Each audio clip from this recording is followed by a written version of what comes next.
Mga kwentong pambata. Thumbelina. Noong unang panahon, may isang babaeng namumuhay ng mag-isa. Ginusto niya magkaroon ng anak na babae simula nung unang bata pa lamang siya. Isang umaga, dinidilig niya ang mga halaman habang umiiyak at inisip na sana mayroon siyang anak na babaeng makakalaro.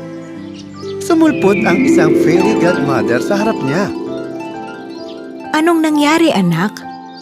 Bakit ka umiiyak? Nais kong magkaroon ng anak na babae. Saan ba ako makakahanap? Nawawalan na ako ng pag-asa. Huwag kang mag-alala. Madali lang yan. Tingnan mo. Ginamit ng fairy godmother ang kanyang kapangyarihan at naglabas ng binhi sa harap ng babae. Makikita mo, anak. Hindi ito ordinaryong binhi na tumutubo sa bukid. Kailangan nito ng pagmamahal at kalinga. Ilagay mo ito sa paso at tingnan mo kung ano ang mangyayari. At huwag mong kalimutan ang sikat ng araw. Maraming salamat, Godmother. Napaka mapagbigay mo. Tinanim niya ang binhi sa paso. Inilagay niya ang paso sa may bintana para magkaroon ng sapat na sikat ng araw. Mabilis itong lumago sa isang malaking bulaklak na kahawig ng bulaklak ng tulip. Pinuno ito ng pagmamahal ng babae at diniligan araw-araw. Isang araw, hinalikan niya ang hindi pa bumubukas na talulot. Biglang namukadkad ang bulaklak na parang isang mahika. May isang kaaya-ayang maliit na dalagita ang nakaupo sa loob ng bulaklak. Oh, aking anak! Ikaw nga! Tatawagin ko siyang Thumbelina. Kasing laki siya ng hilalaki ko. Ako ang iyong ina, anak. At Thumbelina ang iyong pangalan. Binigyan siya ng bulaklak ng isang anak na kanyang pinapangarap. Mayroon itong balat na walnut na nagsilbing duyan. Kulay lilang talulot bilang kutson. At talulot ng rosas bilang kumot. Noong umaga, naglaro siya sa bangkang talulot na tulip at lumulutang sa isang platong may tubig at nagsagwan sa magkabilang gilid gamit ang dalawang sagwan na gawa sa puting buhok ng kabayo.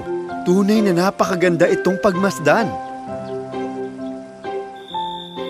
Isang gabi, natulog siya ng mahimbing sa balat ng walnut. Isang malaking palaka ang tumalon mula sa butas ng bintana. Napakaganda niya! Siya ang magiging perpektong asawa para sa aking anak. Kokak! Kinuha ng palaka ang balat ng walnut, kung saan natutulog ang dalaga. Nilagay niya si Thumbelina sa dahon ng water lily sa gitna ng lawa. Nilagay namin siya sa dahon ng lili. Hindi siya makakatakas mula sa atin. Kokak! Kokak!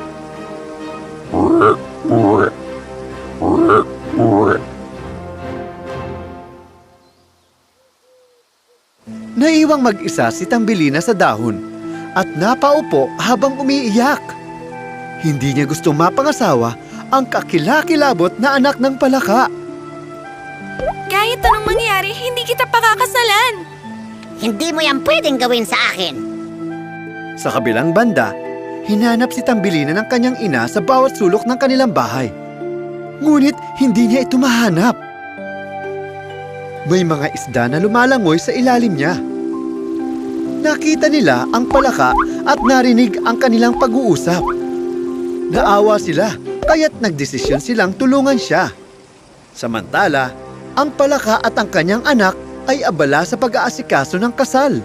Nagsama-sama ang mga isda sa berdeng tangkay at kinagat ito gamit ang kanilang ngipin.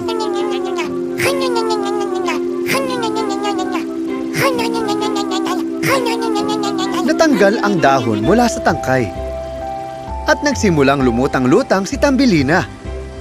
Maraming salamat. Napakabait ninyo. Lumayo si Thumbelina, malayong malayo sa mga palaka kung saan hindi siya mahahanap ng mga ito. Lumayag si Thumbelina sa iba't ibang lugar kung saan nakita siya ng mga ibong sinasabing, Napakagandang babae! nang dumilim, binalot niya ang sarili sa dahon at natulog. Kinabukasan, nagising siya sa isang lugar kung saan nakatirik ang araw sa tubig at kumikintab ito na parang ginto. Patungo siya sa dulo ng sapa. Nang biglang, may malaking insektong lumipad. Napakagandang babae naman niya. Kailangan ko siyang iligtas. Agad niya itong hinawakan at dinala sa malayong lugar. Saan mo ko dadalhin, Mr. Bug? Dadalhin kita sa aking bahay. Nang makarating sila sa kanilang bahay, ang ibang insektong nakatira sa puno ay lumapit para tignan kung sino ang dumating. Mga kaibigan, tingnan niyo itong babaeng ito. Pakakasalan ko siya. Mayroon lang siyang 2 binti. Hindi kaaya-ayang tignan. Tingnan mo! May 2 siyang kamay. Nakakahiya siya! Mukha siyang tao! Ew! Ew! Ang pangit niya! Sumang-ayon sa kanila si Mr. Bug at dahil sa galit, iniwan niya ito sa gitna ng kagubatan. Dumating na ang taglamig. Nagsimulang mahulog ang niebe at nanginig sa lamig ang kawawang babae. Napakalamig nito para sa kanya. Patuloy siya naglakad para maghanap ng pagkain at tirahan. Kinalaunan, nakakita siya ng maliit na kubo. Nilapitan niya ito at kumatok. Lumabas ang daga na nakatira sa kubo. Sino ka? Kaawa-awang bata. Tulungan niyo po ako, naliligaw po ako. Kiniginaw po ako at wala po akong makain. Pwede niyo po ba akong tulungan? Mag-isa akong nakatira dito. Pwede kang pumasok at samahan akong maghapunan. Magiging komportable ka rito. Pero bago yan, ano ang pangalan mo? Ako po si Tambelina. Pumasok sa loob si Tambelina.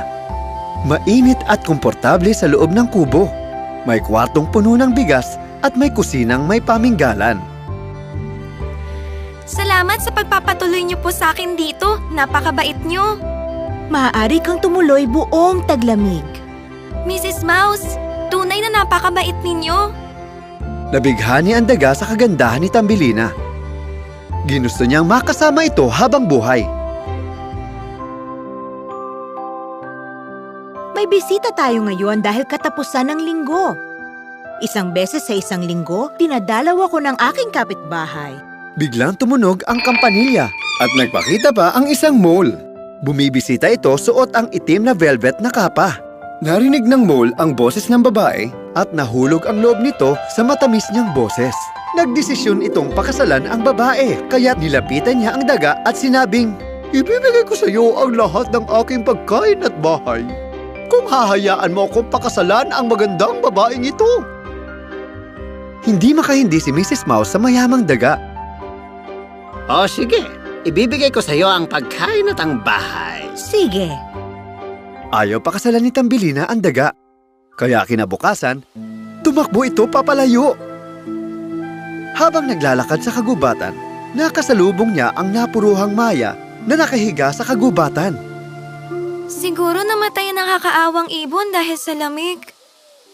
Habang papalapit, nakita niyang buhay pa ang Maya. Sugatan lang ang ibon. Ayos ka lang ba, munting Maya? Hala! Dumudugo! Tinulungan ni Tambelina ang ibon. Kumuha siya ng gasa at gamot para sa Maya. Huwag kang mag-alala, Mrs. Sparrow. Magiging maayos ka na ngayon.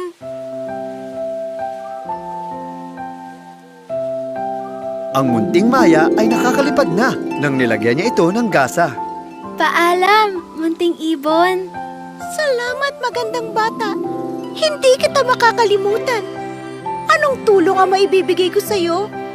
Bigla niya nakita ang mole na papalapit habang tinatawag ang pangalan niya. Oh, Tambelina! Asan ka na?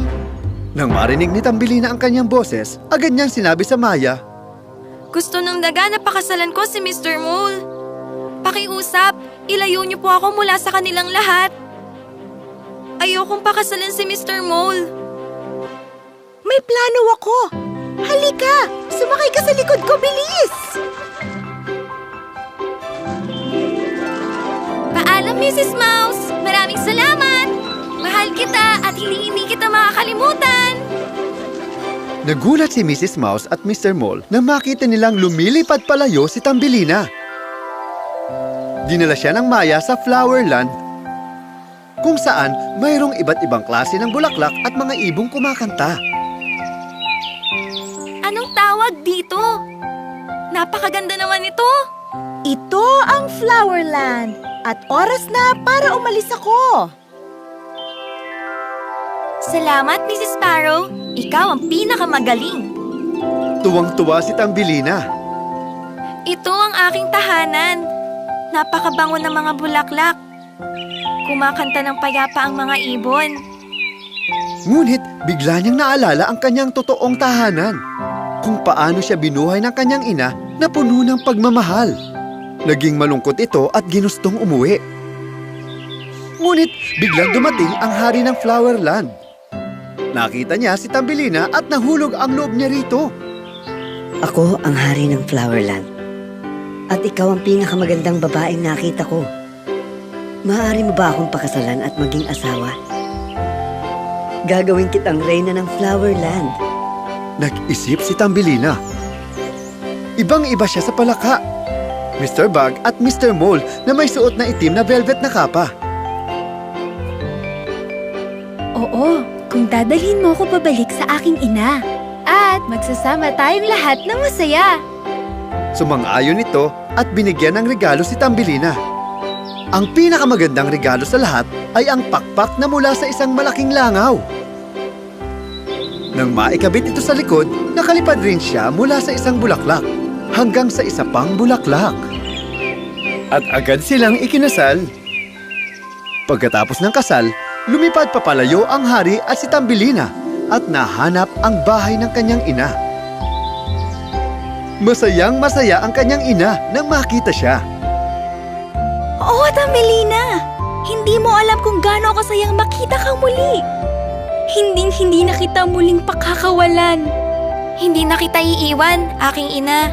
Sinalubong sila ng kanyang ina at namuhay sila ng masaya magpakailanman.